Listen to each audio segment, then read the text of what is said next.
I just think it's valuable when people have been there. Can I just point this out? And I have no idea if we're getting this later in the show.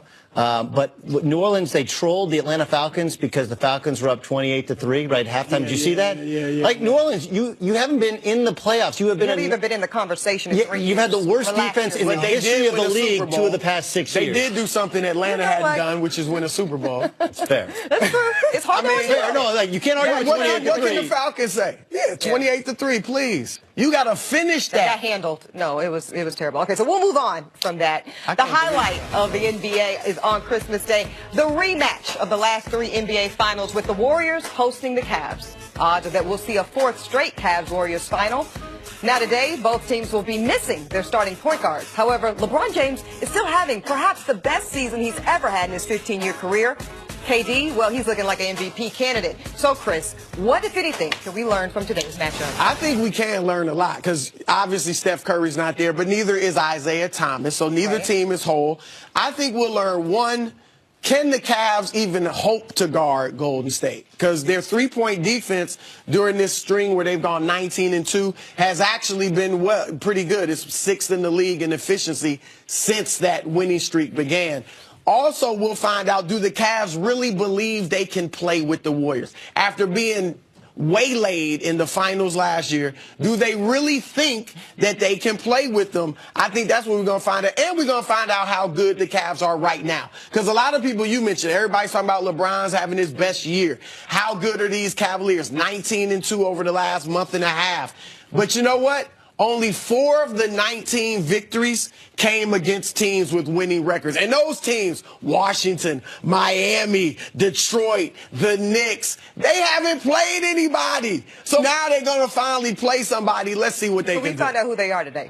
Look, I do think we will learn something from today. It should be pointed out that the Warriors are coming off one of the worst performances you're ever going to see collectively from Klay Thompson and Draymond Green. I know most of us were paying attention to football this weekend, but you know, they lost at home, and the two are combined 1 of 15 from three-point range. And so law of averages would tell you that they're going to shoot the ball really, really well later on this afternoon. But I think what we'll learn from both teams is what do they need to add?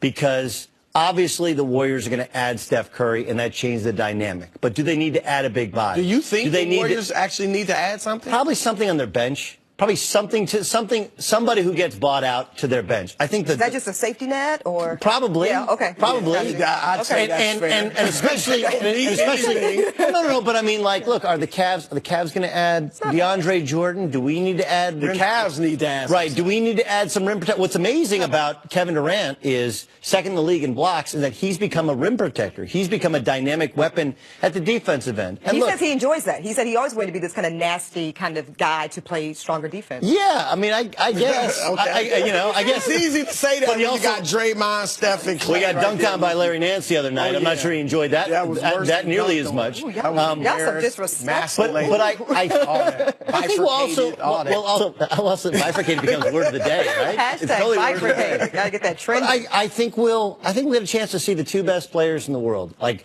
obviously, I'm sitting in the seat, so I'm supposed to say something nice about LeBron. He's awesome. I have nothing bad to say about him. But I think that Kevin Durant currently is the best player in the NBA. Wow. Provocative. I was wondering if you go there. He's not the best all around. LeBron's still better all around, a better passer. But in this moment, but in this best moment, player in the league? I would say that Kevin Durant is. I think that Kevin Durant he's more unguardable offensively, and he's become maybe not as effective defensively or on the boards, but he's a pretty effective defense player, whereas LeBron gets a little bit more credit defensively because he's super smart, and he's talking historically he's better than he actually is now in terms of his lateral movement and taking plays off. Look, neither team is complete. I do think the Cavs have a better overall roster, and regular season becomes more about overall roster. Postseason becomes your 5 best guys.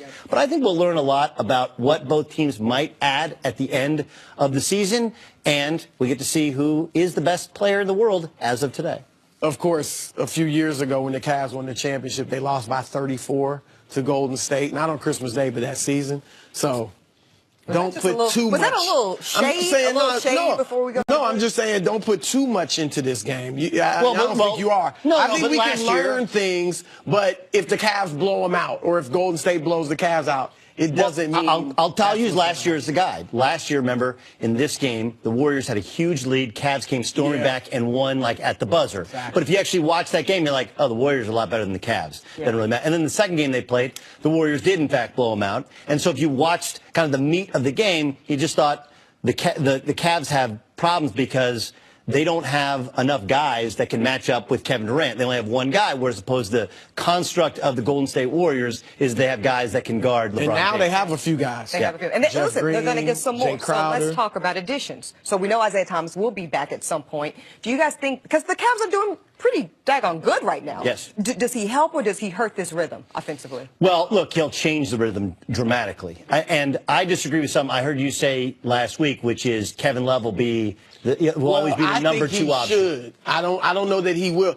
Look, Kevin Love is playing the best ball of his career, right? Agree. Even when he was in Minnesota, he's never been an efficient scorer. Is he being elevated by LeBron? I'm just asking. Well, he's being elevated No, because he's been with LeBron the past 3 years. That's and he wasn't incorrect, elevated. Chris. He's being elevated because he's playing center with LeBron playing power forward. But so he's being also guarded. the definitive second option, where you know the difference between a second option and a third option. Third option, you don't know where you're showing. They're not running plays for him. But you still know you are the second guy that they are counting on to get you 20 points. When you're the third guy, you're not counted on for that. So you go up and down. Here's where I will agree with you. I will agree with you that he's still going to have a huge role offensively when they get Isaiah Thomas back in. But they're not running plays for Kevin Love now. They ain't going to run plays for Kevin Love then. And the benefit of what Kevin Love's doing offensively is he's playing center. So that means he's being guarded generally by the other team's rim protector. They leave him to block shots. He's open. LeBron James, great passer, finds him. And that's the big challenge for Isaiah Thomas is going to be,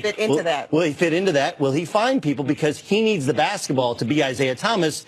And LeBron James is not used to necessarily always giving up the basketball. He has Kyrie Irving. Well, he has the Kyrie Irving, and I think that's the thought. Don't you think there'll be growing pains? There will be growing pains, and then defensively there'll be growing pains because you can't switch with Isaiah Thomas because he's tiny. Yeah. So there's some issues there. I do think generally they'll be better, and because Kevin Love can continue playing center, I think the issues will be more at the defensive end than it will be anywhere else, and that one of the reasons Isaiah Thomas was able to really thrive in Boston was they were able to create mismatches at the end of the shot clock with pick and roll.